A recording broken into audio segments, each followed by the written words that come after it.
Sales and Operation Planning adalah proses terintegrasi yang menyelaraskan permintaan, penawaran, dan perencanaan keuangan.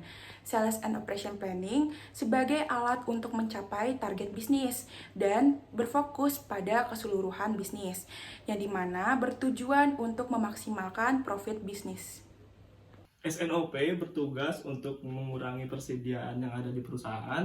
Yang kedua untuk menyeimbangkan permintaan dan penawaran, dan ketiga itu integrasi dalam perusahaan.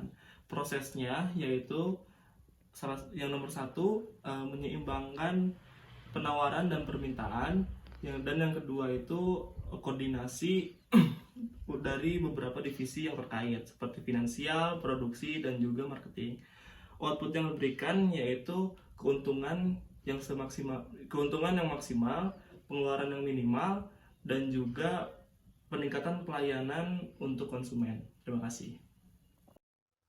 Kemudian, apa sih hubungan antara SNOP dengan rencana produksi? Rencana produksi itu sendiri merupakan suatu perencanaan tentang produk apa dan berapa yang akan diproduksi oleh suatu perusahaan dalam jangka waktu satu periode ke depan.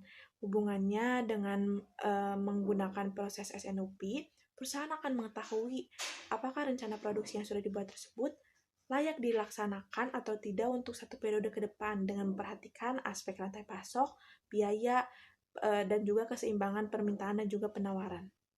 Selanjutnya adalah saya akan menjelaskan mengenai dampak atau faktor apa saja jika sebuah perusahaan itu tidak melakukan sales and operation planning. Yang pertama adalah ketidaksesuaian stok dengan kebutuhan penjualan.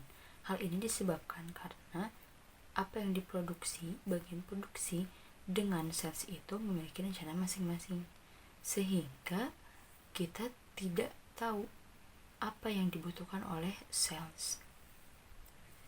Faktor yang kedua adalah seperti kasus gudang yang penuh.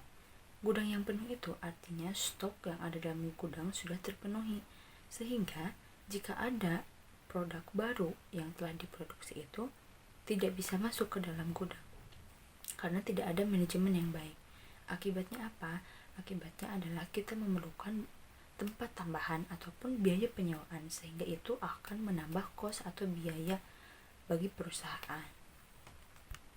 Selanjutnya adalah rencana penjualan yang enggak terpenuhi karena ketidaksamaan stok, ketidaksamaan sistem dengan kebutuhan yang ada pada penjualan itu tentunya akan merubah strategi dari rencana penjualan kita, sehingga akan berdampak terhadap rencana penjualan yang telah ditentukan oleh sebuah perusahaan.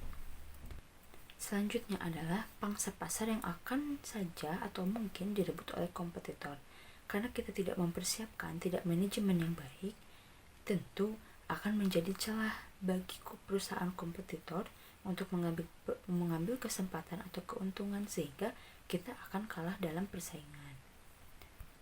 Yang terakhir adalah kita akan kehilangan arah bisnis. Dengan tidak adanya sales and operation planning, tentunya kita tidak akan tahu kemana arah bisnis yang akan kita capai, sehingga kita akan kehilangan arah bisnis itu sendiri.